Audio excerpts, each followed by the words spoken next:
राधे राधे। प्यारे दर्शकों, संसार के अज्ञान और मायाजाल को चीरकर आत्मा को जगाने वाला सबसे शक्तिशाली अस्त्र है मोहिनी एकादशी।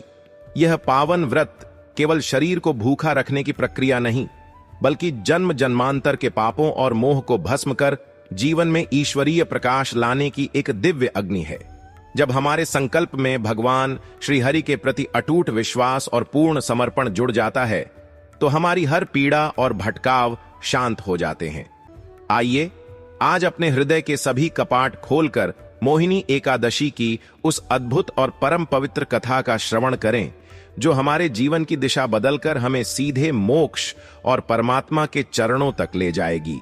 प्यारे मित्रों, सृष्टि के आरंभिक काल की बात है, जब महर्षि शौनक जी एक बार ब्रह्मांड का भ्रमण करते हुए सीधे बैकुंठ धाम पहुंचे। वहां का वातावरण अत्यंत ही शांत और प्रकाशमय था। चारों ओर दिव्य पुष्पों की सुगंध फैली हुई थी और मधुर संगीत गूंज रहा था। मित्रों, महर्षि शौनक जी ने वहां पहुंचकर सृष्टि के पालनहार भगवान श्री हरि को साष्टांग प्रणाम किया। उनके मुख पर एक गहरी चिंता की लकीर थी। महर्षि शौनक जी ने अत्यंत विनम्रता और व्याकुलता के साथ प्रभु से कहा, हे जगत के स्वामी, मैं मृत्युलोक का भ्रमण करके आ रहा हूं और वहां की स्थिति देखकर मेरा मन अत्यंत व्यथित है। मुझे ऐसा प्रतीत हो रहा है कि पृथ्वी पर अब धर्म का प्रभाव क्षीण होता जा रहा है। जो लोग सच्चाई और नेकी के मार्ग पर चल रहे हैं, वे घोर कष्टों का सामना कर रहे हैं, और जो लोग पाप, अधर्म और छल कपट का आश्रय ले रहे हैं, वे सुख सुविधाओं का आनंद ले रहे हैं। हे प्रभु, आपके न्याय की यह कौन सी व्यवस्था है? भगवान श्री हरि महर्षि की इस व्याकुलता को देखकर मंद मंद मुस्कुराए और अत्यंत शांत स्वर में बोले, हे महर्षि, यह ब्रह्मांड एक अत्यंत जटिल कर्म फल के सिद्धांत पर कार्य करता है। यहां जो कुछ भी घटित हो रहा है, वह किसी न किसी पूर्व निर्धारित नियति और कर्मों के संचय का ही परिणाम है। प्यारे दर्शकों, महर्षि शौनक जी शांत नहीं हुए। उन्होंने प्रतिवाद करते हुए कहा, हे दयानिधि, मैं यह सब अपनी आंखों से देखकर आ रहा हूं।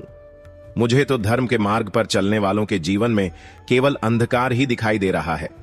भगवान ने कहा, हे मुनिवर, आप मुझे कोई ऐसी बात बताएं जिसने आपके मन में इस प्रकार की शंका को जन्म दिया है। तब महर्षि शौनक जी ने अपने अनुभव का वर्णन करते हुए कहा, हे प्रभु, अभी कुछ ही समय पहले मैं एक नगर के मार्ग से गुजर रहा था। वहां मैंने दो व्यक्तियों को देखा। एक अत्यंत दुष्ट और पापी प्रवृत्ति का था, जो हमेशा दूसरों को कष्ट देता और धर्म का उपहास उड़ाता था। दूसरा व्यक्ति अत्यंत साधु स्वभाव का, आपका परम भक्त और परोपकारी था। मैंने देखा कि वह कुख्यात पापी व्यक्ति एक पवित्र मंदिर के समीप से गुजरा और उसने अहंकार में आकर मंदिर के द्वार पर ठोकर मारी। लेकिन आश्चर्य की बात यह है कि जैसे ही वह आगे बढ़ा, उसे मिट्टी में दबा हुआ स्वर्ण मुद्राओं से भरा एक कलश मिल गया। वह अपनी इस अकस्मात मिली संपत्ति पर प्रसन्न होता हुआ वहां से चला गया। इसके कुछ ही समय पश्चात वह साधु स्वभाव वाला भक्त उसी मार्ग से नंगे पैर मंदिर में आपके दर्शनों के लिए जा रहा था। वह आपके भजनों में लीन था। तभी उसके पैर में एक अत्यंत जहरीला और बड़ा कांटा चुभ गया। उस कांटे के कारण उसके पैर से रक्त बहने लगा और वह भयंकर पीड़ा से तड़प उठा और नीचे गिर पड़ा। हे त्रिलोकीनाथ, अब आप ही मेरे अज्ञान को दूर करें और बताएं कि आपके इस राज्य में यह कैसा न्याय है, जहां एक पापी को स्वर्ण मुद्राएं मिलती हैं और एक सच्चे भक्त को शारीरिक कष्ट। महर्षि शौनक जी की पूरी बात को अत्यंत धैर्य से सुनने के पश्चात श्री हरि ने अपने अमृतमय वचनों से उनके भ्रम को दूर करते हुए कहा, हे महर्षि, आपने जो देखा वह केवल वर्तमान का एक छोटा सा दृश्य था। आपने उनके अतीत और भविष्य को नहीं देखा। जो पापी मंदिर पर ठोकर मारकर आगे बढ़ गया था, उसके पूर्व जन्मों के पुण्य इतने प्रबल थे कि उस दिन उसे एक बहुत बड़ा राज्य और अथाह खजाना मिलने वाला था। उसके भाग्य में राजयोग लिखा था, लेकिन उस पवित्र स्थान का अपमान करने और उसके निरंतर कुकर्मों के महान पाप के कारण उसके वे सारे पुण्य उसी क्षण क्षीण हो गए और उस विशाल खजाने के स्थान पर उसे केवल एक कलश स्वर्ण मुद्राएं ही प्राप्त हो सकीं। उसका भाग्य उसके कुकर्म के कारण दुर्भाग्य में बदल गया। वहीं दूसरी ओर जो साधु महात्मा आपके दर्शन के लिए आ रहे थे, उनके पूर्व कर्मों के अनुसार उस दिन उन्हें सूली पर चढ़ाए जाने का दंड लिखा था। उनकी मृत्यु सुनिश्चित थी। उनका काल उनके सामने खड़ा था, लेकिन उनकी निरंतर भक्ति, परोपकार और पवित्र जीवन के कारण उनके पुण्यों का कोष इतना विशाल हो गया कि उनकी सुनिश्चित मृत्यु और सूली का कष्ट केवल एक कांटे की छोटी सी चोट में परिवर्तित हो गया। हे मुनिश्रेष्ठ, मनुष्य के कर्म ही उसके भाग्य का निर्माण करते हैं। अच्छे कर्म किसी भी परिस्थिति में व्यर्थ नहीं जाते और बुरे कर्मों का फल अवश्य भुगतना पड़ता है। इसलिए प्राणी को सदैव निस्वार्थ भाव से सत्कर्म करते रहना चाहिए। भगवान के इन ज्ञानवर्धक वचनों को सुनकर महर्षि शौनक जी के मन का सारा अंधकार दूर हो गया। वे भगवान की इस अद्भुत न्याय व्यवस्था पर मुग्ध हो गए और उनके चरणों में वंदन करते हुए, नारायण नारायण का जाप करते हुए ब्रह्मांड की अन्य लीलाओं का दर्शन करने के लिए वहां से प्रस्थान कर गए। प्यारे मित्रों, इस दिव्य प्रसंग के पश्चात आइए हम अपने मन को एकाग्र करें और एक अत्यंत निष्ठावान वृद्धा की कथा का श्रवण करें, जिसने अपने दृढ़ संकल्प से ईश्वर को भी प्रसन्न कर दिया। बहुत समय पहले की बात है। एक अत्यंत सात्विक और धर्मपरायण वृद्धा रहा करती थी, जिनका नाम वृद्ध भक्तिमती था। उन्होंने अपने जीवन काल में कभी कोई पाप नहीं किया था और वे एकादशी के व्रत का अत्यंत कठोरता से पालन किया करती थीं। वे बुढ़ापे के उस पड़ाव पर थीं जहां शरीर का हर अंग जवाब देने लगता है। उन्हें अपने लिए ईश्वर से कुछ भी नहीं मांगना था। उनके भीतर कोई भौतिक लालसा शेष नहीं बची थी। वे जो भी यह कठोर तपस्या और उपवास करती थीं, वह केवल अपने परिवार की सुख शांति और अपनी संतानों के कल्याण के लिए करती थीं। एकादशी के इस निर्जल व्रत में वे जल की एक बूंद भी अपने कंठ से नीचे नहीं उतारती थीं। यह ग्रीष्म ऋतु का समय था, जब सूर्य देव अपनी पूरी तपन के साथ पृथ्वी पर आग बरसा रहे थे। चारों ओर लू चल रही थी और कड़ी धूप के कारण पृथ्वी तप रही थी। ऐसे में उस वृद्ध माता का शरीर निर्जल व्रत के कारण अत्यंत दुर्बल हो रहा था। उन्होंने अपना पूरा दिन ईश्वर के ध्यान कथा के श्रवण और ब्राह्मणों को दान पुण्य करने में व्यतीत किया। उन्होंने मिट्टी के पात्रों में शीतल जल भरकर और रसदार फलों का दान किया।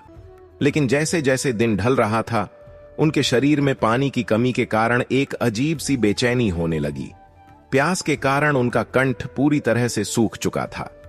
उन्होंने सोचा कि शायद जल के समीप बैठने से इस प्रचंड गर्मी और प्यास से कुछ राहत मिले। इसलिए वे एक पानी से भरे पात्र के पास बैठ गईं और बार बार जल से अपना मुंह धोने लगीं, ताकि शरीर को थोड़ी शीतलता मिल सके। जैसे तैसे दिन तो व्यतीत हो गया, लेकिन अब उनके सामने रात का वह लंबा और अंधकारमय समय खड़ा था, जो किसी विशाल पर्वत से कम नहीं लग रहा था। रात के उस सन्नाटे में उनकी प्यास और भी अधिक उग्र हो गई। उनका शरीर ज्वर के समान तप रहा था और वे अपनी शैया पर लगातार करवटें बदल रही थीं। उन्हें किसी भी अवस्था में शांति नहीं मिल रही थी। वे कभी उठकर घर के आंगन में जातीं और कभी वापस अपने कक्ष में आ जातीं। उनके प्राण प्यास के कारण कंठ तक आ गए थे, लेकिन इतनी भयंकर पीड़ा के बाद भी उनका मन निरंतर अपने इष्ट देव और एकादशी की उस दिव्य शक्ति का स्मरण कर रहा था। वे मन ही मन प्रार्थना कर रही थीं कि हे परम शक्ति, हे व्रत की अधिष्ठात्री देवी, मुझे इतनी शक्ति प्रदान करो कि मेरा यह संकल्प टूटने ना पाए। मेरे प्राण भले ही शरीर से निकल जाएं, लेकिन मेरा यह पवित्र नियम भंग ना हो।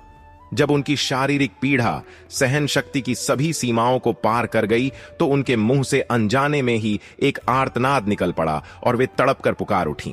उनकी वह पीड़ा भरी आवाज सुनकर उनके परिवार के सभी लोग दौड़े दौड़े उनके पास आ गए। उनके पुत्र और पौत्र उनकी यह दयनीय दशा देखकर अत्यंत व्याकुल हो उठे।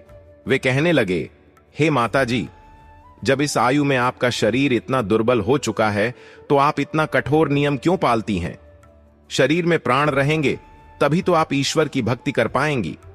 आप कृपया इस नियम को छोड़ दें और थोड़ा सा जल ग्रहण कर लें। लेकिन वृद्ध माता ने अपने परिवार वालों की बात नहीं मानी। उन्होंने अपने नातियों से कहा कि मेरे प्राण निकल रहे हैं, तुम बस एक काम करो, एक ठंडे पानी से भरा हुआ घड़ा मेरे सीने पर रख दो। शायद इससे मेरे तपते हुए शरीर को कुछ राहत मिले। परिवार वालों ने तुरंत आज्ञा का पालन किया और ठंडे जल का पात्र उनके हृदय के पास रख दिया। इससे उन्हें थोड़ी ठंडक मिली और वे कुछ क्षणों के लिए अपनी आंखें बंद करके शांत लेट गई। इधर देवलोक में एकादशी की अधिष्ठात्री देवी उस वृद्ध माता की इस अटूट निष्ठा को देखकर अत्यंत आश्चर्यचकित थीं। उन्होंने विचार किया कि इस बुढ़ापे में भी इस स्त्री का संकल्प इतना दृढ़ है, मुझे इसकी अंतिम परीक्षा लेनी चाहिए कि क्या यह सच में अपने नियम पर अडिग है या माया के प्रभाव में आकर टूट जाएगी। ऐसा विचार करके देवी ने आधी रात के समय एक जानवर का रूप धारण किया और उस वृद्धा के घर के आंगन में जाकर बांग देने लगी।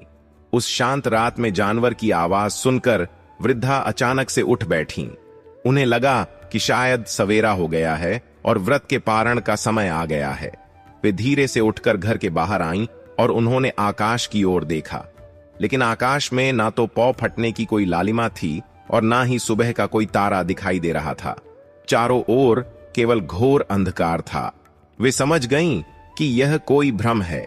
प्यास के कारण उनका मन अब और भी अधिक व्याकुल हो रहा था, लेकिन उन्होंने अपने मन को पुण्य कड़ा किया और यह अटल निश्चय किया कि चाहे कोई भी परिस्थिति क्यों ना आ जाए, चाहे कितनी भी माया मुझे भ्रमित क्यों ना करे, मैं अपने व्रत का पारण सही समय पर ही करूंगी। यह विचार करके वे पुण्य अपने शैया पर आकर लेट गई। कुछ ही समय पश्चात देवी ने एक और माया रची। उन्होंने एक अत्यंत मनमोहक छोटी सी कन्या का रूप धारण किया। उस कन्या के हाथ में एक सुंदर सा गिलास था जिसमें बर्फ जैसा ठंडा और अत्यंत स्वादिष्ट मीठा शरबत भरा हुआ था। वह कन्या वृद्धा के सिरहाने आकर खड़ी हो गई और अत्यंत मधुर स्वर में बोली, हे दादी मां, उठ जाओ, देखो सवेरा हो गया है, आप जल्दी से अपना मुंह धो लो और यह ठंडा शरबत पीकर अपनी प्यास बुझा लो। उस ठंडे और मीठे शरबत को देखकर एक क्षण के लिए उस वृद्धा का मन अत्यंत विचलित हो उठा। प्यास से सूखते कंठ ने उस जल को ग्रहण करने लिए विद्रोह कर दिया, लेकिन अगले ही पल उनकी चेतना जागृत हुई। उन्हें स्मरण हो आया कि उनका एकादशी का महाव्रत चल रहा है और अभी सूर्योदय नहीं हुआ है। उन्होंने उस कन्या की ओर देखा और अत्यंत दृढ़ता के साथ अपने मन को उस प्रलोभन से दूर हटा लिया। उन्होंने अपनी आंखें मूंद लीं और चुपचाप लेट गईं। जैसे ही उनकी आंखें बंद हुईं, देवी ने उनके मन में एक और भ्रम पैदा किया। वृद्धा को ऐसा प्रतीत हुआ जैसे किसी ने उन्हें एक अथाह और ठंडे जल से भरे हुए कुएं में धकेल दिया है। वे उस कुएं के शीतल जल में डूबने और तैरने लगीं। पानी उनके मुंह के चारों ओर था। वे चाहती तो जी भरकर उस पानी को पी सकती थीं, लेकिन उस स्वप्न अवस्था में भी उनके अवचेतन मन पर उनके संकल्प का इतना कड़ा पहरा था कि उन्होंने जल की एक बूंद भी अपने होठों के भीतर नहीं जाने दी। इसके पश्चात उन्हें ऐसा महसूस हुआ कि वे भयंकर अग्नि के बीच खड़ी हैं और उनका शरीर जल रहा है। लेकिन इस अग्नि परीक्षा में भी वे शांत रहीं। जब वास्तव में सूर्योदय हुआ और पक्षियों का कलरव शुरू हुआ, तब जाकर वृद्धा ने अपनी आंखें खोली। उन्होंने देखा कि सुबह हो चुकी है। उनके मन में एक असीम शांति और विजय का अनुभव था। उन्होंने उठकर स्नान किया, स्वच्छ वस्त्र धारण किए और अत्यंत भक्ति भाव से भगवान श्री हरि का षोडशोपचार पूजन किया। ब्राह्मणों को आमंत्रित करके उन्हें सम्मान पूर्वक भोजन कराया, वस्त्र और दक्षिणा देकर उनका आशीर्वाद प्राप्त किया। इसके पश्चात छोटी कन्याओं को भोजन कराकर अत्यंत शुभ मुहूर्त में जल और फल ग्रहण करके अपने उस महान व्रत का पारण किया। उस वृद्धा के इस असीम धैर्य और सत्यव्रत से प्रसन्न होकर भगवान ने उन्हें अखंड सौभाग्य और लंबी आयु का वरदान दिया। उनके घर में किसी भी प्रकार के धन धान्य सुख समृद्धि की कोई कमी नहीं रही। उनका आंगन संतानों की किलकारियों से गूंजता रहा और आजीवन इस पवित्र व्रत का पालन करते हुए अंत समय में वे उस परम धाम को प्राप्त हुईं, जहां से लौटकर कोई इस मृत्युलोक में नहीं आता। ये कथा हमें सिखाती है कि परिस्थितियां चाहे कितनी भी कठिन क्यों ना हो, यदि मनुष्य अपने संकल्प पर दृढ़ रहता है तो ईश्वरीय शक्तियां स्वयं उसकी रक्षा करती हैं। आइए अब हम अपने मन को महाराष्ट्र की उस पवित्र भूमि की ओर ले चलते हैं जहां संत श्री कृष्णदास जी जैसे महान भगवत भक्त ने जन्म लिया था। संत श्री कृष्णदास जी का संपूर्ण जीवन ही भगवान के प्रेम और गरीबों की सेवा में समर्पित था। वे किसी भी प्राणी में कोई भेद नहीं देखते थे। उनके लिए हर जीव के भीतर भगवान का ही वास था। एक बार की बात है, उनके घर पर पितृपक्ष के दौरान उनके पूर्वजों का श्राद्ध कर्म चल रहा था। उनकी धर्मपत्नी सुशीला देवी, जो अत्यंत ही पतिव्रता और सुघड़ स्त्री थीं, उन्होंने अपनी पूरी निष्ठा और पवित्रता के साथ रसोई घर में तरह तरह के स्वादिष्ट पकवान और मिठाइयां तैयार की थीं। पूरे घर में उस शुद्ध सात्विक भोजन की सुगंध फैल रही थी। यह भोजन विशेष रूप से गांव के प्रतिष्ठित ब्राह्मणों के लिए बनाया गया था, जिन्हें श्राद्ध का भोजन ग्रहण करने के लिए आमंत्रित किया गया था। उसी समय श्री कृष्णदास जी के घर के बाहर से कुछ अत्यंत दरिद्र और भूखे भिखारियों का एक समूह गुजरा। कई दिनों से भूखे उन भिखारियों के नथुनों में जब उस स्वादिष्ट भोजन की सुगंध पहुंची तो उनकी भूख और भी अधिक तीव्र हो उठी। वे आपस में बातें करने लगे कि आज इस घर में श्राद्ध है, आज तो बहुत ही अच्छा भोजन मिलेगा। लेकिन उनमें से एक निराश स्वर में बोला, अरे भाई, हम तो अछूत और गरीब लोग हैं। यह सारा उत्तम भोजन तो पहले गांव के बड़े ब्राह्मणों को परोसा जाएगा। जब वे सब खाकर चले जाएंगे, तब यदि कुछ जूठन या बचा खुचा भोजन होगा, वही हमारे भाग्य में आएगा। इसलिए व्यर्थ की उम्मीद मत पालो। संत श्री कृष्णदास जी, जो घर के बाहर ही खड़े थे, उन्होंने उन गरीबों की यह दीनहीन बातें सुन ली। उनका हृदय करुणा से भर आया। वे तुरंत घर के भीतर गए और अपनी पत्नी सुशीला देवी से बोले, हे देवी, बाहर कुछ अत्यंत भूखे और दरिद्र नारायण खड़े हैं। मुझे उनके भीतर साक्षात अपने पितरों और भगवान का दर्शन हो रहा है। मेरी तीव्र इच्छा है कि ब्राह्मणों को भोजन कराने से पूर्व मैं यह सारा स्वादिष्ट और ताजा भोजन इन भूखे जीवों को खिला दूं। क्या तुम ब्राह्मणों के लिए पुनः स्नान करके फिर से सारा भोजन तैयार कर सकोगी? सुशीला देवी, जो अपने पति के आध्यात्मिक विचारों से भली भांति परिचित थीं, उन्होंने बिना एक क्षण का विचार किए अत्यंत प्रसन्नतापूर्वक हां कह दिया। इसके पश्चात संत श्री कृष्णदास जी ने उन सभी भिखारियों को अत्यंत सम्मान के साथ घर के आंगन में बिठाया और अपने हाथों से उन्हें वह सारा उत्तम भोजन भरपेट खिलाया। जब वे गरीब भोजन करके तृप्त होकर और आशीर्वाद देते हुए वहां से गए, तब सुशीला देवी ने रसोई घर को फिर से पूरी तरह से धोया, गोबर से लीपा स्नान किया और दोबारा से ब्राह्मणों के लिए भोजन बनाने के कार्य में जुट गईं। लेकिन यह बात गांव में आग की तरह फैल गई कि श्री कृष्णदास जी ने श्राद्ध का पवित्र भोजन पहले नीची जाति के भिखारियों को खिलाकर भ्रष्ट कर दिया है और अब वे उसी घर में दोबारा भोजन बनाकर ब्राह्मणों को खिलाने का विचार कर रहे हैं। गांव के सभी ब्राह्मण इस बात को सुनकर क्रोध से आग बबूला हो गए। उन्होंने इसे अपने धर्म और परंपरा का घोर अपमान माना। सभी ने मिलकर यह कठोर निर्णय लिया कि पूरे गांव का कोई भी ब्राह्मण आज श्री कृष्णदास जी के घर भोजन ग्रहण करने नहीं जाएगा। बात यहीं तक नहीं रुकी। ब्राह्मणों ने अपने क्रोध में आकर दो अत्यंत तगड़े और बलिष्ठ युवाओं को हाथों में मोटे डंडे देकर श्री कृष्णदास जी के घर के मुख्य द्वार पर पहरा देने के लिए खड़ा कर दिया, ताकि यदि कोई ब्राह्मण भूल से या लालच में वहां जाना भी चाहे तो उसे रोका जा सके।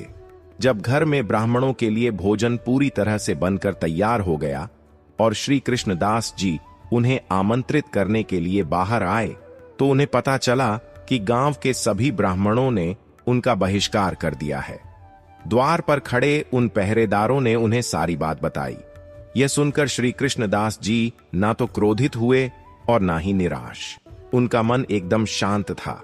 उन्होंने भगवान का स्मरण किया और घर के भीतर जाकर अपने पूजा घर में बैठ गए।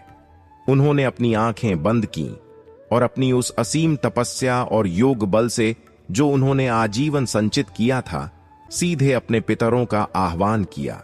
उन्होंने पूरी श्रद्धा और संकल्प के साथ कहा, हे मेरे पूर्वजों, यदि मेरी भक्ति में तनिक भी सच्चाई है और यदि मैंने निस्वार्थ भाव से जीवों की सेवा की है, तो आप सब जहां कहीं भी हों, सूक्ष्म जगत से मेरे इस निमंत्रण को स्वीकार करें और मेरे घर आकर यह श्राद्ध का भोजन ग्रहण करें। उनके इस सच्चे और शक्तिशाली संकल्प का प्रभाव ऐसा हुआ कि जिन ब्राह्मणों ने श्री कृष्णदास जी का बहिष्कार किया था, उन्हीं ब्राह्मणों के मृत पूर्वज, जिनमें किसी के पिता, किसी के दादा, किसी के परदादा और गांव के कई प्राचीन लोग शामिल थे, वे सभी सूक्ष्म लोक से सशरीर प्रकट होकर श्री कृष्णदास जी के घर के भीतर उपस्थित हो गए। श्री कृष्णदास जी ने अत्यंत हर्ष और सम्मान के साथ उन सभी दिव्य आत्माओं के चरण धोए, उन्हें सुंदर आसनों पर बिठाया और सुशीला देवी के साथ मिलकर उन्हें 56 भोग परोसे। जब वे सभी दिव्य पितर अत्यंत तृप्ति के साथ भोजन कर रहे थे, तब भोजन के मध्य में गाए जाने वाले वैदिक मंत्रों और श्लोकों की अत्यंत मधुर ध्वनि घर के बाहर तक जाने लगी। बाहर द्वार पर हाथ में डंडे लिए खड़े उन पहरेदारों ने जब यह मंत्रोच्चारण और अंदर कई लोगों के भोजन करने की आवाजें सुनी, तो वे बुरी तरह चौंक गए। उन्होंने एक दूसरे को देखा और कहा कि हमने तो एक चींटी को भी अंदर नहीं जाने दिया, हमने तो पलक तक नहीं झपकाई, फिर यह श्री कृष्णदास अंदर इतने सारे लोगों को कैसे भोजन करा रहा है। जब उन्होंने संदेहवश दरवाजे की दरार से भीतर झांक कर देखा, तो उनके होश उड़ गए। उनके हाथों से डंडे छूट कर गिर पड़े। उन्होंने देखा कि घर के भीतर एक अत्यंत दिव्य प्रकाश फैला हुआ है और वहां गांव के ब्राह्मणों के ही पूर्वज, जिनकी मृत्यु वर्षों पहले हो चुकी थी, वे सभी साक्षात रूप में बैठकर भोजन कर रहे थे। वे पहरेदार पागलों की तरह दौड़ते हुए गांव में गए और सभी ब्राह्मणों को यह चमत्कार बताया। गांव के लोग दौड़े दौड़े श्री कृष्णदास जी के घर के बाहर एकत्रित हो गए। उस समय श्री कृष्णदास जी अपने उन दिव्य मेहमानों को अत्यंत सम्मान के साथ विदा कर रहे थे और वे सभी पूर्वज उन्हें आशीर्वाद देते हुए अंतर्ध्यान हो रहे थे। यह दृश्य देखकर गांव के सभी लोगों का अहंकार चूर चूर हो गया। उनके सिर शर्म और पश्चाताप से झुक गए। सभी ने रोते हुए संत श्री कृष्णदास जी के चरण पकड़ लिए और अपने अज्ञान के लिए क्षमा मांगी। श्री कृष्णदास जी ने अत्यंत प्रेम से सभी को गले लगाया और उन्हें समझाया कि ईश्वर और पितर केवल प्रेम और सच्चे भाव के भूखे होते हैं, न कि किसी बाहरी आडंबर के। जब मनुष्य की चेतना शुद्ध होती है और संकल्प सच्चा होता है, तो पूरी सृष्टि उस संकल्प को पूरा करने में लग जाती है। प्यारे दर्शकों, अब इस मोहिनी एकादशी के पावन अवसर पर भक्त और भगवान के इसी अद्भुत और अलौकिक प्रेम की एक और अत्यंत रसपूर्ण कहानी है, जो हमें यह बताती है कि जब भक्त अपने इष्ट को सर्वस्व मान लेता है, तो भगवान उसके लिए सारे नियम तोड़ देते हैं। मित्रों, गोपालपुर नाम का एक छोटा सा गांव था, जहां भक्त रामलाल नाम के एक अत्यंत भोले और निष्कपट संत रहा करते थे। वे भगवान द्वारकाधीश के अनन्य भक्त थे। उनका नियम था कि वे हर एकादशी की पूर्व संध्या पर अपने गांव से पैदल चलकर मीलों दूर भगवान के मंदिर जाते, पूरी रात मंदिर के प्रांगण में बैठकर अपने एक तारे पर भगवान के मधुर भजन गाते हुए जागरण करते और अगले दिन प्रभु के दर्शन करके ही अपने गांव वापस लौटते थे। यह नियम उन्होंने अपनी युवावस्था से शुरू किया था और अब जब उनका शरीर बुढ़ापे के कारण अत्यंत जर्जर हो चुका था, तब भी उनका यह नियम एक दिन के लिए भी नहीं टूटा। उनका शरीर कांपता था, घुटनों में भयंकर पीड़ा होती थी, लेकिन एकादशी आते ही उनके भीतर एक अजीब सी शक्ति आ जाती थी और वे लाठी टेकते हुए प्रभु के द्वार पहुंच ही जाते थे। भगवान जो अपने भक्तों के हृदय के हर स्पंदन को पहचानते हैं, वे रामलाल जी के इस शारीरिक कष्ट को देखकर अत्यंत दुखी होते थे, क्योंकि जब भक्त और भगवान का संबंध प्रगाढ़ हो जाता है, तो वे आपस में सखा की तरह बातें करते हैं। भगवान सूक्ष्म रूप में आकर रामलाल जी के साथ उनके मार्ग में चलते थे और उनसे बातें किया करते थे। एक रात जब रामलाल जी जागरण करके अपने गांव लौट रहे थे, तब भगवान ने उनके सामने प्रकट होकर अत्यंत प्रेम भरे स्वर में कहा, हे मेरे प्यारे रामलाल, अब तुम्हारी आयु बहुत हो चुकी है। अब तुम्हारा यह शरीर इस लंबी और कष्टकारी यात्रा को सहने योग्य नहीं रहा। तुम्हारे इस कष्ट को देखकर मुझे अत्यंत पीड़ा होती है।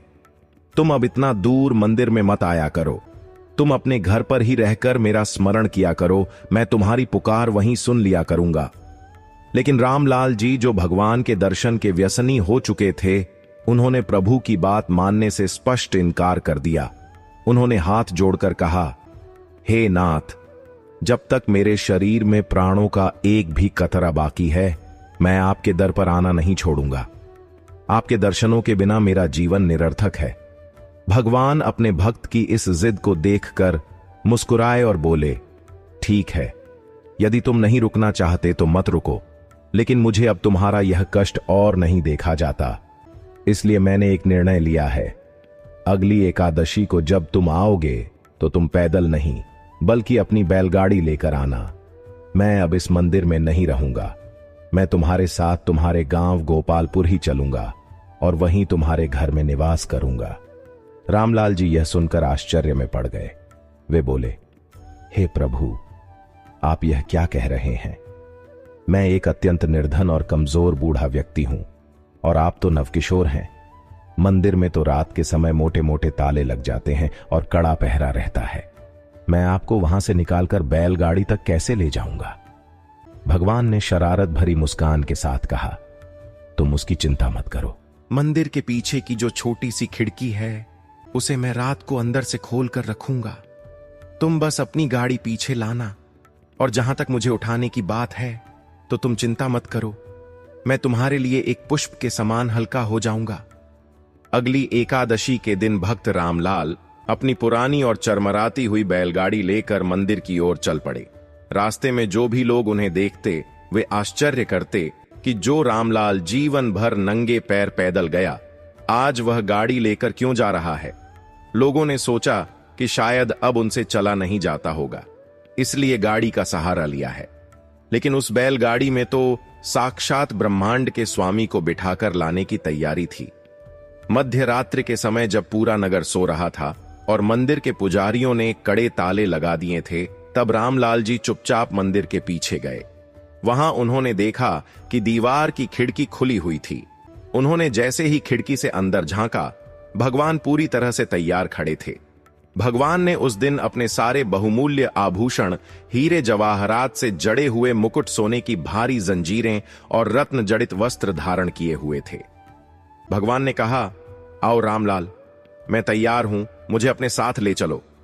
रामलाल जी ने जब भगवान को इतने सारे कीमती आभूषणों में लदा हुआ देखा तो उनके हाथ पैर फूल गए। वे घबराते हुए बोले, हे स्वामी, आप यह क्या कर रहे हैं? मैं आपको चुरा कर ले जा रहा हूं। यह क्या कम है जो आप यह मंदिर का सारा खजाना भी साथ ले जा रहे हैं? यदि मैं आपको इन आभूषणों के साथ ले गया तो लोग मुझे साधारण चोर नहीं बल्कि एक महापापी डाकू समझेंगे। हे प्रभु, कृपा करके यह सारे आभूषण यही उतार दीजिए। मुझे केवल आपकी आवश्यकता है, इन पत्थरों और सोने की नहीं। भगवान अपने निष्प्रह भक्त की बात सुनकर बहुत प्रसन्न हुए। उन्होंने एक एक करके अपने सारे आभूषण, मुकुटहार, बाजूबंद और पायल उतारकर पूरे मंदिर में इधर उधर बिखेर दिए। इसके बाद उन्होंने रामलाल जी से कहा, अब मुझे अपनी गोद में उठा लो। रामलाल जी ने जैसे ही प्रभु की मूर्ति को स्पर्श किया, वह मूर्ति जो कई मन भारी थी, अचानक एक छोटे से फूल के समान अत्यंत हल्की हो गई। रामलाल जी ने भगवान को अपनी छाती से लनील गया और अत्यंत प्रेम से अपनी बैलगाड़ी में बिठाकर अपने गांव गोपालपुर की ओर तेजी से गाड़ी हाँक दी। अगले दिन प्रातःकाल जब मंदिर के पुजारियों ने मुख्य द्वार खोला तो अंदर का दृश्य देखकर उनके पैरों तले जमीन खिसक गई। मंदिर के गर्भगृह में भगवान की मूर्ति अपने स्थान पर नहीं थी। पूरे प्रांगण में केवल भगवान के बहुमूल्य आभूषण और वस्त्र बिखरे पड़े थे। पीछे की खिड़की खुली हुई थी। पुजारी तुरंत समझ गए कि यह काम किसी साधारण चोर का नहीं है, क्योंकि कोई भी चोर भगवान की मूर्ति ले जाने के बजाय ये बेशकीमती आभूषण ले जाता। उन्हें तुरंत रामलाल जी का ध्यान आया जो कल बैलगाड़ी लेकर आए थे। मंदिर के सभी पुजारी और पहरेदार क्रोध से भर गए। उन्होंने अपने घोड़े तैयार किए, हाथों में भाले, तलवारें और लाठियां लीं और रामलाल जी का पीछा करने के लिए निकल पड़े। इधर बैलगाड़ी में रामलाल जी अत्यंत आनंदित होकर भगवान से बातें करते हुए जा रहे थे। अचानक उन्होंने पीछे उड़ती हुई धूल देखी और घोड़ों की टापों की आवाज सुनी। रामलाल जी घबरा गए। उन्होंने प्रभु से कहा, हे नाथ, देखिए वे लोग हमारे पीछे आ रहे हैं। उनके हाथों में हथियार हैं। अब वे हमें पकड़ लेंगे और मुझे बहुत मारेंगे। भगवान ने कहा, डरो मत रामलाल, पास ही एक जल से भरा हुआ तालाब है। तुम गाड़ी वहां रोको और मुझे उस तालाब के पानी में अंदर छिपा दो। रामलाल जी ने ऐसा ही किया। उन्होंने भगवान की मूर्ति को उस तालाब के गहरे पानी में रख दिया और स्वयं किनारे पर बैठ गए। कुछ ही देर में वे क्रोधित पुजारी वहां आ पहुंचे। उन्होंने रामलाल जी को घेर लिया और भगवान के बारे में पूछने लगे। जब रामलाल जी ने मौन धारण कर लिया और कुछ भी बताने से इनकार कर दिया, तो उन पुजारियों ने रामलाल जी पर लाठियों और भालों से प्रहार करना शुरू कर दिया। रामलाल जी लहूलुहान हो गए, लेकिन उन्होंने अपने मुंह से एक शब्द नहीं निकाला। तभी एक पुजारी की नजर पास के उस तालाब पर पड़ी। उसने देखा कि तालाब के जल का रंग लाल हो रहा है, जैसे पानी में खून घुल रहा हो। सभी पुजारी भागकर तालाब के किनारे गए। उन्होंने जब पानी में झांका तो देखा कि भगवान की मूर्ति जल के भीतर खड़ी है, लेकिन मूर्ति के उसी स्थान से लाल रंग का खून बह रहा है जहां जहां पुजारियों ने रामलाल जी को भाले और लाठियां मारी थीं। भगवान ने अपने भक्त के शरीर पर पड़े हर प्रहार और उसकी हर चोट को अपने ऊपर ले लिया था। यह देखकर पुजारियों के हाथ से हथियार गिर गए और वे जोर जोर से विलाप करने लगे। उन्होंने भगवान से प्रार्थना की कि हे प्रभु, आप पानी से बाहर आ जाइए और हमारे साथ वापस अपने मंदिर चलिए। लेकिन पानी के भीतर से भगवान की आकाशवाणी हुई कि हे निर्दयी लोगों, तुमने मेरे सबसे प्रिय भक्त को पीटा है। मैं तुम्हारे जैसे कठोर हृदय वालों के साथ कभी वापस नहीं जाऊंगा। मैं तो केवल अपने रामलाल के साथ ही रहूंगा। पुजारी रोते हुए बोले, हे प्रभु, यदि आप हमारे साथ नहीं जाएंगे तो हमारा जीवन कैसे चलेगा? आपके दर्शन से जो धन प्राप्त होता है, उसी से हमारा और हमारे परिवारों का पालन पोषण होता है। यदि आप नहीं होंगे तो हम तो भूखों मर जाएंगे। भगवान ने व्यंग्य पूर्वक उत्तर दिया, अच्छा, तो तुम्हें मेरी नहीं बल्कि उस धन की आवश्यकता है जो मेरे कारण तुम्हें मिलता है। ठीक है, यदि बात केवल धन की है तो मेरे भक्त रामलाल तुम्हें मेरे वजन के बराबर का शुद्ध सोना तोल कर दे देंगे। तुम वह सोना लेकर चले जाना। सोने की बात सुनकर उन लोभी पुजारियों की आंखें चमक उठीं और वे तुरंत इस सौदे के लिए तैयार हो गए। वे सब रामलाल जी को लेकर उनके गांव पहुंचे, लेकिन रामलाल जी अत्यंत दुखी थे। उन्होंने एकांत में भगवान से कहा, हे प्रभु, आपने यह कैसा मजाक किया है? एक तो आपने मेरी इतनी पिटाई करवा दी और अब आप इन पुजारियों को मेरे वजन के बराबर सोना देने का वादा कर चुके हैं। आप तो जानते हैं कि मेरे घर में मिट्टी के बर्तनों के अलावा और कुछ नहीं है। मैं 2 वक्त की रोटी भी भिक्षा मांगकर खाता हूं। मैं इतना सारा सोना कहां से लाऊंगा? भगवान मुस्कुराए और बोले, तुम चिंता क्यों करते हो रामलाल, बस एक बड़ा सा तराजू लेकर आओ। गांव के बीचों बीच एक विशाल तराजू लाया गया। एक पलड़े पर साक्षात भगवान विराजमान हो गए। भगवान का वजन बहुत अधिक था। रामलाल जी परेशान खड़े थे। तब भगवान ने उन्हें पास बुलाकर उनके कान में कहा, रामलाल, मुझे याद है कि तुम्हारी पत्नी के पास एक बहुत ही छोटी और पतली सी सोने की नथनी है जो वह अपनी नाक में पहनती है। तुम बस जाकर वह नथनी ले आओ। रामलाल जी दौड़कर घर गए और अपनी पत्नी से वह नथनी मांग लाए। पुजारियों ने जब वह छोटी सी नथनी देखी तो वे जोर जोर से हंसने लगे कि क्या इस तिनके भर सोने से भगवान का वजन तौला जाएगा। लेकिन रामलाल जी ने आंखें बंद करके भगवान का स्मरण किया और वह नथनी तराजू के दूसरे पलड़े पर रख दी। और यह क्या चमत्कार हुआ! जैसे ही वह नथनी पलड़े पर रखी गई, वह पलड़ा तेजी से नीचे की ओर झुक गया और भगवान वाला पलड़ा हवा में ऊपर उठ गया। उस छोटी सी नथनी का वजन ब्रह्मांड के स्वामी के वजन से अधिक हो गया था, क्योंकि उस नथनी के साथ एक भक्त की अटूट श्रद्धा और सर्वस्व समर्पण का भाव जुड़ा हुआ था। भगवान ने पुजारियों से कहा, देखा तुमने, यह सोना मेरे वजन से भी अधिक हो गया है, तुम इसे ले जाओ। जब पुजारियों ने उस नथनी को उठाना चाहा तो वे उसे हिला तक नहीं सके। तब उनकी समझ में आया कि भगवान का तौल किसी भौतिक वस्तु से नहीं, बल्कि केवल विशुद्ध प्रेम और भक्ति से ही किया जा सकता है। पुजारियों ने अपने अहंकार को त्याग कर भगवान और रामलाल जी के चरणों में गिरकर क्षमा मांगी। भगवान ने अपने एक विग्रह रूप को उन पुजारियों के साथ वापस भेज दिया और स्वयं रामलाल जी के घर में सदा के लिए विराजमान हो गए। ऐसी होती है भगवान की अपने भक्तों के प्रति करुणा और उनका अलौकिक प्रेम। भक्तों की इन अद्भुत और हृदय को स्पर्श करने वाली कथाओं के श्रवण से हमारे मन की भूमि पूरी तरह से शुद्ध और निर्मल हो चुकी है। हमारा हृदय अब उस परम ज्ञान को ग्रहण करने के लिए पूरी तरह से तैयार है जो स्वयं भगवान के श्रीमुख से प्रकट हुआ है। मित्रों, आइए अब हम मन, वचन और कर्म की पूर्ण एकाग्रता के साथ हस्तिनापुर के उस विशाल और भव्य राजमहल में प्रवेश करें, जहां एक अत्यंत ही अलौकिक और ज्ञानवर्धक संवाद होने जा रहा है। महाराज धर्मकेतु, जो धर्म के साक्षात स्वरूप थे, अपने स्वर्ण जड़ित सिंहासन पर विराजमान थे। उनका मन हमेशा लोक कल्याण और धर्म के गूढ़ रहस्यों को जानने के लिए लालायित रहता था। राजसभा में चारों ओर शांति थी। तभी महल के मुख्य द्वार पर शंख ध्वनि गूंज उठी। भगवान श्री कृष्ण का दिव्य और प्रकाशमान रथ राजसभा के प्रांगण में आकर रुका। प्रभु श्री कृष्ण के मुखमंडल पर करोड़ों सूर्यों के समान तेज और पूर्ण चंद्रमा के समान शीतलता थी। उनके आते ही संपूर्ण राजसभा में जैसे प्राणों का संचार हो गया। महाराज धर्मकेतु ने तुरंत अपने सिंहासन से उठकर प्रभु की अगवानी की और अत्यंत विनम्रता पूर्वक उन्हें ऊंचे आसन पर विराजमान किया। महाराज धर्मकेतु ने भगवान श्री कृष्ण के चरण कमलों को पखारते हुए अत्यंत श्रद्धा और जिज्ञासा के साथ पूछा, हे मधुसूदन, हे संपूर्ण सृष्टि के आधार, वैशाख मास के शुक्ल पक्ष में जो अत्यंत पवित्र एकादशी आती है, उसका क्या नाम है? इस एकादशी के उपवास का विधान क्या है और इसे करने से मनुष्य को किस फल की प्राप्ति होती है? कृपा करके मेरे अज्ञान को दूर करें और इस व्रत की विस्तृत महिमा का वर्णन करें। भगवान श्री कृष्ण ने महाराज धर्मकेतु के इस लोक कल्याणकारी प्रश्न को सुनकर अत्यंत प्रसन्नता व्यक्त की। उनकी वाणी में एक ऐसी मधुरता थी जो सुनने वालों के कानों में अमृत घोल रही थी। भगवान श्री कृष्ण ने कहा, हे धर्मराज, तुमने संपूर्ण मानवता के उद्धार के लिए यह अत्यंत उत्तम प्रश्न पूछा है। यह वैशाख मास के शुक्ल पक्ष की एकादशी मोहिनी एकादशी के नाम से संपूर्ण लोकों में विख्यात है।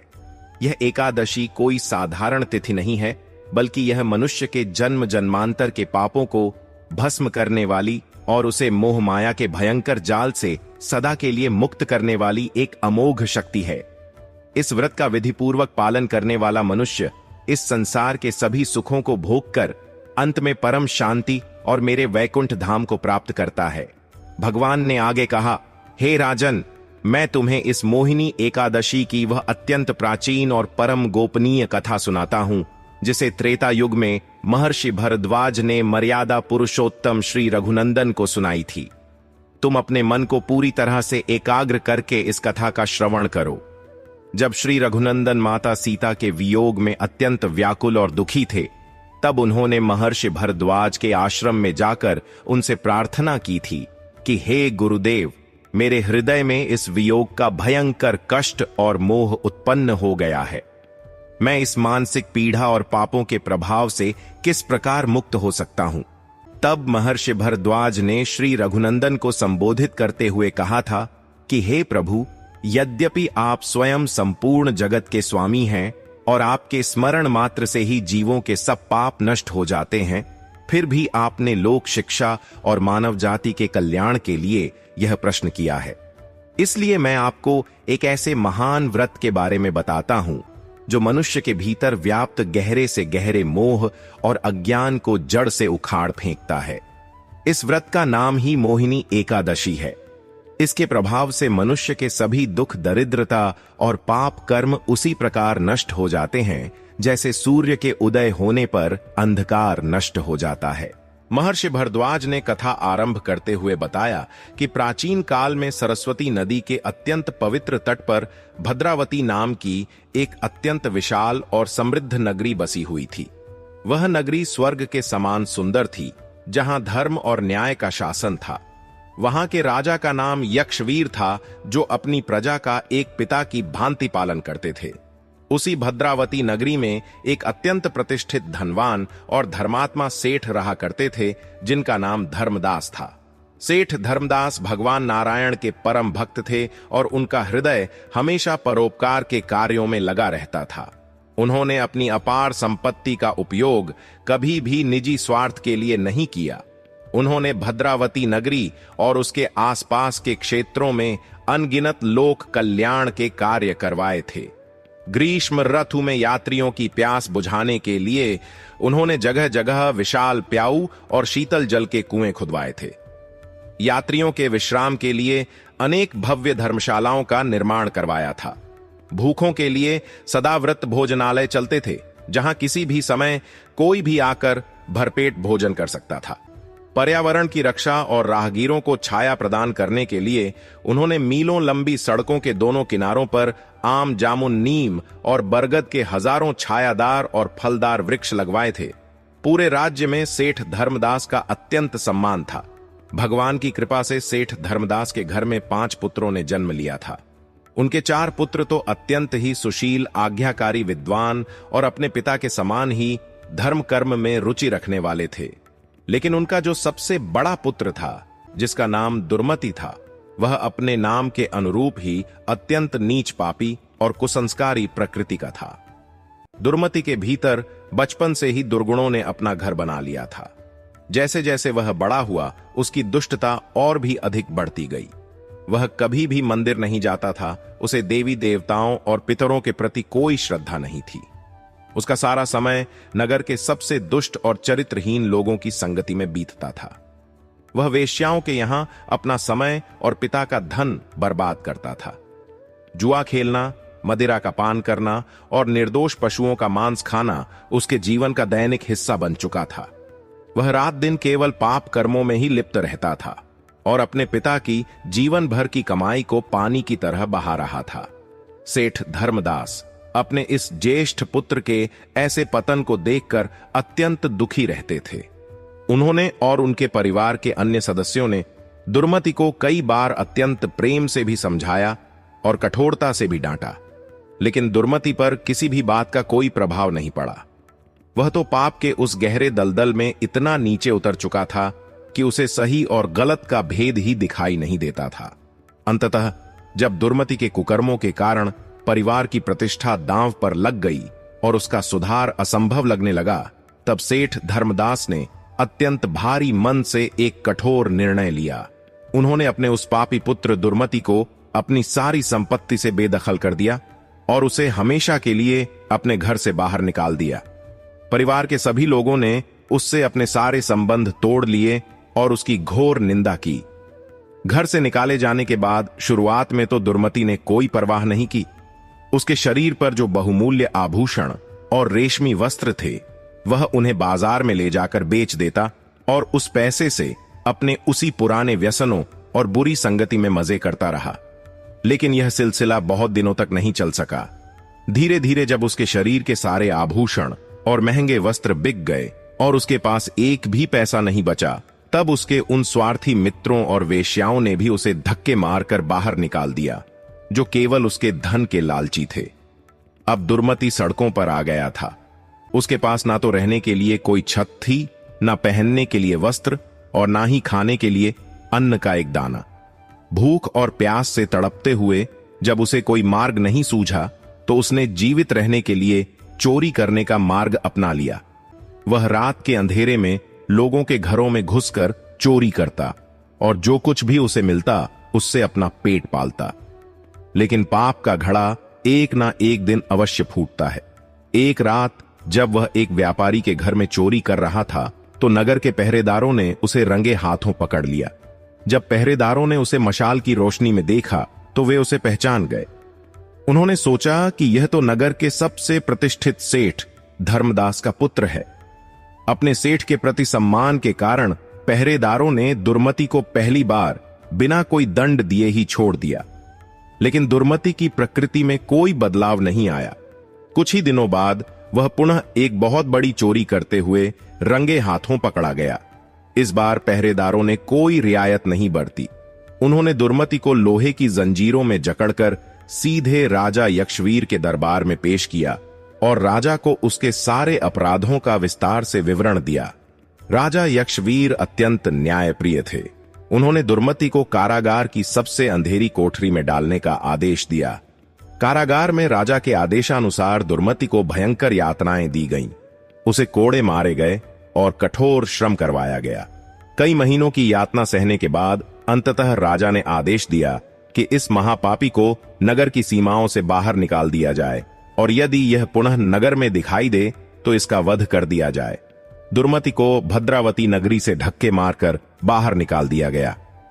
अपमानित, भूखा और पीड़ा से कराहता हुआ दुर्मति अब एक अत्यंत घने और भयानक जंगल की ओर चला गया। अब वह मनुष्य से पूरी तरह एक जंगली जानवर में बदल चुका था। उसके पास पेट भरने का कोई साधन नहीं था। वह जंगल में रहने वाले पक्षियों और छोटे छोटे बेजुबान जानवरों का शिकार करता और उन्हें कच्चा ही चबा जाता। उसने एक बहेलिये का रूप धारण कर लिया था। उसने एक धनुष और बाण बना लिया था जिससे वह जंगल के निर्दोष प्राणियों की हत्या करता। कुछ को वह खा जाता और कुछ को दूर ले जाकर बेच देता। उसका संपूर्ण जीवन केवल हत्या और पाप का पर्याय बन चुका था। उसके शरीर से दुर्गंध आती थी और उसका स्वरूप अत्यंत भयानक हो गया था। समय का चक्र घूमता रहा। एक दिन दुर्मति जंगल में शिकार की तलाश में भटक रहा था। वह अत्यंत भूखा और प्यासा था। उसे कई दिनों से भोजन नहीं मिला था। गर्मी का भयंकर मौसम था और सूर्य देव अपनी पूरी शक्ति से तप रहे थे। दुर्मति प्यास के मारे बेहाल होकर पानी की तलाश में पागलों की तरह जंगल में भाग रहा था। भागते भागते अचानक वह एक अत्यंत शांत और पवित्र स्थान पर पहुंच गया। यह महर्षि शांतनु का तपोवन था। महर्षि शांतनु अत्यंत सिद्ध और पहुंचे हुए संत थे। उनका आश्रम उस भयानक जंगल के बीच एक नखलिस्तान के समान था। यह संयोग की बात थी कि उस समय वैशाख का अत्यंत पवित्र महीना चल रहा था। महर्षि शांतनु अभी अभी पास ही बहने वाली पवित्र गंगा नदी में स्नान करके अपने आश्रम की ओर लौट रहे थे। उनके वस्त्र गंगा के जल से भीगे हुए थे और उनके मुखमंडल पर एक अलौकिक तेज था। जब महर्षि शांतनु वहां से गुजरे तो दुर्मति वहीं रास्ते में बेहोशी की हालत में पड़ा था। महर्षि के भीगे हुए पवित्र वस्त्रों से गंगा जल की कुछ बूंदें छिटककर उस महापापी दुर्मति के मलिन और पाप से भरे शरीर पर जा गिरीं। यह संतों और पवित्र नदियों की ही महिमा है कि उनके स्पर्श मात्र से ही जन्मों जन्मों के पाप कट जाते हैं। गंगा जल की उन पवित्र बूंदों का स्पर्श पाते ही जैसे दुर्मति के भीतर कोई बिजली सी दौड़ गई। उसके हृदय पर पड़ा हुआ अज्ञान और पाप का वह भारी और काला पर्दा अचानक से फट गया। उसकी सोई हुई चेतना जागृत हो गई। उसे अपने द्वारा किए गए एक एक पाप कर्म का स्मरण होने लगा और उसके भीतर एक अत्यंत गहरा और पीड़ादायक पश्चाताप उमड़ पड़ा। वह फूट फूट कर रोने लगा। दुर्मति रेंगता हुआ महर्षि शांतनु के चरणों में गिर पड़ा। उसने महर्षि के दोनों चरण कसकर पकड़ लिए और आंसुओं से उन्हें धोते हुए अत्यंत करुण स्वर में विलाप करते हुए बोला, हे दया के सागर, हे महात्मा, मैं इस पृथ्वी का सबसे नीच और अधम प्राणी हूं। मैंने अपने जीवन में कोई ऐसा पाप नहीं है जो न किया हो। मैंने अपने माता पिता को रुलाया, निर्दोषों की हत्या की और केवल बुराई का ही साथ दिया। मेरे पाप इतने भयानक हैं कि मुझे नरक में भी स्थान नहीं मिलेगा। लेकिन आज आपके दर्शन मात्र से मेरे भीतर एक नई ज्योति जली है। मैं इस पाप के बोझ को अब और नहीं सह सकता। हे गुरुदेव, कृपा करके मुझ जैसे नीच का उद्धार करें। मुझे कोई ऐसा साधारण और सरल उपाय बताएं जिसमें किसी धन या बहुत बड़े यज्ञ की आवश्यकता ना हो, क्योंकि मेरे पास कुछ भी नहीं है। मैं इन पापों की अग्नि से मुक्त होना चाहता हूं। महर्षि शांतनु अत्यंत ही दयालु स्वभाव के थे। संतों का तो कार्य ही भटके हुए जीवों को सही मार्ग दिखाना होता है। महर्षि ने उस तड़पते हुए पापी को अत्यंत करुणा भरी दृष्टि से देखा और उसे अपने हाथों से उठाकर सांत्वना देते हुए कहा, हे पुत्र, तू घबरा मत। जब जीव के भीतर सच्चा पश्चाताप जागृत हो जाता है तो भगवान के दरबार के दरवाजे उसके लिए स्वयं खुल जाते हैं। तूने जो प्रश्न किया है वह अत्यंत उत्तम है। तू मेरी बात को अत्यंत ध्यान और एकाग्रता से सुन। अभी वैशाख का यह अत्यंत पवित्र महीना चल रहा है। इस मास के शुक्ल पक्ष में जो एकादशी आती है उसे मोहिनी एकादशी कहा जाता है। यह एकादशी इतनी शक्तिशाली है कि यह करोड़ों जन्मों के पहाड़ जैसे पापों को भी एक क्षण में राख कर सकती है। तू संपूर्ण श्रद्धा, विश्वास और कठोर नियम के साथ इस मोहिनी एकादशी का व्रत कर। इस दिन अन्न और जल का पूर्ण रूप से त्याग कर केवल भगवान श्री हरि के नाम का जाप कर। मैं तुझे विश्वास दिलाता हूं कि इस एक व्रत के प्रभाव से तेरे अतीत के सभी भयंकर पाप उसी तरह नष्ट हो जाएंगे जैसे एक छोटी सी चिंगारी रुई के विशाल ढेर को जलाकर भस्म कर देती है। महर्षि शांतनु के इन वचनों को सुनकर दुर्मति के हृदय में एक नई आशा का संचार हुआ। उसके भीतर की सारी निराशा दूर हो गई। उसने महर्षि को साष्टांग दंडवत प्रणाम किया। जब मोहिनी एकादशी का पवित्र दिन आया तो दुर्मति ने महर्षि द्वारा बताई गई विधि के अनुसार पूर्ण श्रद्धा और कठोर तपस्या के साथ उस महान व्रत का पालन किया। उसने अन्न और जल का एक कण भी ग्रहण नहीं किया। वह पूरी रात एक स्थान पर बैठकर केवल भगवान श्री हरि के पवित्र नामों का रुदन करते हुए जाप करता रहा। उसके आंसुओं से उस भूमि की मिट्टी गीली हो गई। भगवान श्री कृष्ण ने कथा का समापन करते हुए महाराज धर्मकेतु से कहा, हे धर्मराज, महर्षि शांतनु के निर्देशन में किए गए उस मोहिनी एकादशी के व्रत का प्रभाव इतना अद्भुत और अकल्पनीय था कि उस महापापी दुर्मति के शरीर से पाप की सारी कालिमा धुल गई। उसका शरीर कंचन के समान पवित्र हो गया। उसके सारे दुख, मोह और दरिद्रता सदा के लिए नष्ट हो गए। जब उसके जीवन का अंतिम समय आया तो भगवान श्री हरि का अपना व्यक्तिगत वाहन गरुड़ देव स्वर्ग से उतरे और उस पूर्व पापी लेकिन अब परम पवित्र हो चुके जीव को सम्मान पूर्वक अपने ऊपर बिठाकर भगवान के परम धाम वैकुंठ लोक को ले गए। हे राजन, इस संपूर्ण ब्रह्मांड में एकादशी के समान और कोई दूसरा व्रत नहीं है जो इतनी शीघ्रता से मनुष्य के पापों को नष्ट कर सके। इस व्रत के महात्म्य को केवल सुनने या पढ़ने मात्र से ही मनुष्य को 1000 गौ दान करने के बराबर का महान पुण्य प्राप्त होता है। इस कथा का सबसे बड़ा सार यही है कि प्राणी को सदैव श्रेष्ठ संतों और महात्माओं की संगति करनी चाहिए, क्योंकि कुसंगति मनुष्य को सीधे नरक की भयंकर आग में धकेल देती है, जबकि एक संत का क्षण भर का संग भी मनुष्य के जीवन की दिशा बदलकर उसे भगवान के चरणों तक पहुंचा सकता है। भगवान श्री कृष्ण के श्रीमुख से इस अत्यंत दिव्य और रोमांचकारी मोहिनी एकादशी की कथा को सुनकर महाराज धर्मकेतु का हृदय गदगद हो उठा। उनकी आंखों से प्रेम और भक्ति के अश्रु बहने लगे। उन्होंने भगवान श्री कृष्ण के चरणों में अपना शीश नवाया और यह दृढ़ संकल्प लिया कि वे और उनके राज्य की संपूर्ण प्रजा आने वाली मोहिनी एकादशी का पूर्ण विधि विधान और श्रद्धा के साथ पालन करेंगे। भगवान श्री कृष्ण ने महाराज धर्मकेतु को अपना अभय आशीर्वाद प्रदान किया। उनके मुख पर एक अत्यंत शांत और करुणामय मुस्कान थी। आशीर्वाद देने के पश्चात भगवान श्री कृष्ण अपने उस दिव्य और प्रकाशमान रथ पर सवार हुए और संपूर्ण राजसभा को अपनी दिव्यता से भरते हुए धीरे धीरे अंतर्ध्यान हो गए। लेकिन उनके द्वारा दिया गया वह ज्ञान और उपदेश आज भी पूरे ब्रह्मांड में गूंज रहा है।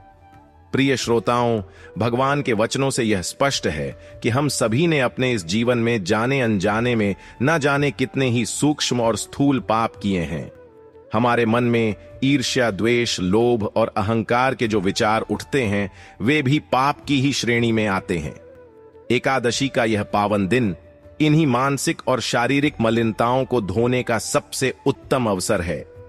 आइए हम सभी अपने हृदय को भगवान के चरणों में समर्पित करें और उस अत्यंत शक्तिशाली स्तोत्र का अर्थ अपने मन में उतारें, जिसे अग्नि पुराण में समस्त पाप नाशक स्तोत्र कहा गया है। यह स्तोत्र कोई साधारण मंत्र नहीं है, बल्कि यह हमारी चेतना को शुद्ध करने का एक अचूक बाण है। इस स्तोत्र का मुख्य भाव यह है कि हे सर्वव्यापी और अनंत श्री हरि, मैं आपको अपने पूरे अस्तित्व के साथ नमस्कार करता हूं। आप केवल मंदिरों में ही नहीं बल्कि मेरे इस चंचल मन में भी निवास करते हैं। मेरी जो यह बुद्धि लगातार संसार में भटकती रहती है, उसके केंद्र में भी आप ही विराजमान हैं। मेरे भीतर जो यह झूठा अहंकार है जो मुझे दूसरों से अलग महसूस कराता है, उस अहंकार के मूल में भी आप ही सत्य रूप में प्रतिष्ठित हैं। हे कमल नयन भगवान, मैंने क्रोध में आकर किसी को जो भी कटु वचन कहे हों या अपने मन में किसी भी प्राणी के लिए जो भी बुरे विचार लाए हों, मेरे उन सभी मानसिक और वाचिक पापों को आप अपनी करुणा से शांत कर दें। मैंने चलते फिरते, सोते जागते, जाने अनजाने में जो भी नीच कर्म किए हैं, हे वासुदेव, आपके पवित्र नाम के स्मरण मात्र से वे सभी कर्म भस्म हो जाएं। हे ऋषिकेश, हे इंद्रियों के स्वामी, मेरी इन अनियंत्रित इंद्रियों को अपने वश में करें, ताकि ये पुण्य कभी पाप की ओर न जाएं। जो कोई भी मनुष्य इस स्तोत्र के भाव को अपने भीतर उतारकर सच्चे मन से प्रायश्चित करता है, वह तुरंत ही सारे पापों से मुक्त होकर एक निर्मल आत्मा बन जाता है। यह मोहिनी एकादशी का महाव्रत हम सभी के जीवन में एक आध्यात्मिक क्रांति लाने का अवसर है। यह व्रत हमें यह सिखाता है कि कोई भी मनुष्य जन्म से पापी नहीं होता, केवल अज्ञान के कारण वह मार्ग से भटक जाता है, और जब उसे सही मार्गदर्शन मिलता है तो वह दुर्मति से सुमति बन सकता है और भगवान का परम प्रिय भक्त बन सकता है। आप सभी श्रेष्ठ और पुण्यात्मा श्रोताओं ने अत्यंत धैर्य और श्रद्धा के साथ इन महान कथाओं का श्रवण किया है। यदि इस कथा के एक भी शब्द ने आपके हृदय के तार को झंकृत किया हो, यदि भगवान की इस महिमा से आपके मन में भक्ति का एक छोटा सा अंकुर भी फूटा हो, तो अपने इस भाव को केवल अपने तक सीमित न रखें। धर्म का प्रसार करना ही सबसे बड़ा पुण्य है। इस दिव्य कथा को, इस ज्ञान के प्रकाश को अपने परिवार, अपने मित्रों और अपने सभी प्रियजनों के साथ अधिक से अधिक शेयर करें। इस ज्ञान की गंगा को आगे बढ़ाने में अपना योगदान दें। आपके एक छोटे से प्रयास से किसी भटके हुए जीव को सही मार्ग मिल सकता है। धर्म के इस डिजिटल यज्ञ में अपनी आहुति देने के लिए इस कथा को लाइक करें और इस आध्यात्मिक परिवार का एक अभिन्न अंग बनने के लिए हमारे इस चैनल भक्ति और ज्ञान को सब्सक्राइब अवश्य करें। भगवान श्री हरि और एकादशी माता आप सभी के जीवन में असीम सुख, शांति, स्वास्थ्य और आध्यात्मिक उन्नति प्रदान करें। आपके घर में सदैव आनंद का वास हो। प्रेम और पूरी श्रद्धा के साथ बोलिए मोहिनी एकादशी माता की जय। भगवान श्री लक्ष्मी नारायण की जय। हरे कृष्णा, राधे राधे।